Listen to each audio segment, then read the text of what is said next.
hari igihe usanga umuntu atazi ingene akoreshwa amwe ingene akorwa ariko leta itegerezwa kuyakurikirana kugira iyahe ishusho nziza. Inyuma y'ubuzi urwaruka rwinshi rurabura ibibanza byo kwidagaduriramo bojamwo bagahura n'abandi bakungura ubwenge kandi ivyo bibanza bikaba biteza imbere ubutunzi bw'igihugu. Mu kiringo canyu ca mbere nibihe bibanza vyihutirwa mwosubiramo kugira urwaruka ruvuye ku buzi baronka ahantu baja ho kwidagadura? Ico kibazo no kucishura muri rusangi kuko mwebwe muhava mufata mu gisagara gusa. No kuvuga muri programa twatanze nico kibazo kirimo turavuga yuko hategerezwa kuzoba mu makomine amahuriro y'urwaruka aho bashobora guhura kubaka ibigo cyangwa inyubakwa aho biri bigasanurwa aho bitari bikubakwa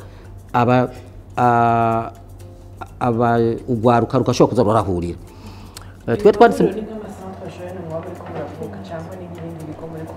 uyo n'ikigo nk'icyo nyene aho banezerererwa bagahura bakanezerwa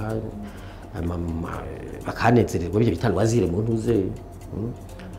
bakaraba amasinema. Haraho rero twebwe twavuze muri commune mugabo ndiko ndiyumvira ndabona yuko bitogwa kuri commune gusa ko no ku mitumba bariyo no guhera hiyo no hejuru mu ntara bariyo ni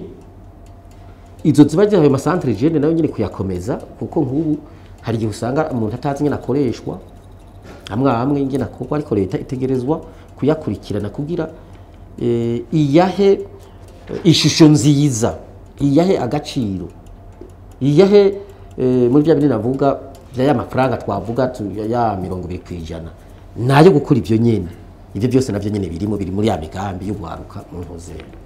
burya hazo bari gwaruka rufise ama programa mwe nayo nyene ama projet mwe bagati twe tugomba gukora iki ayihuro tuzatungurira ko turirimbe tubyine twige kuvuza ingoma mwene ivyo rero ya amwe 20% navuga kwijana azoba akora mwene ivyo bikorwa.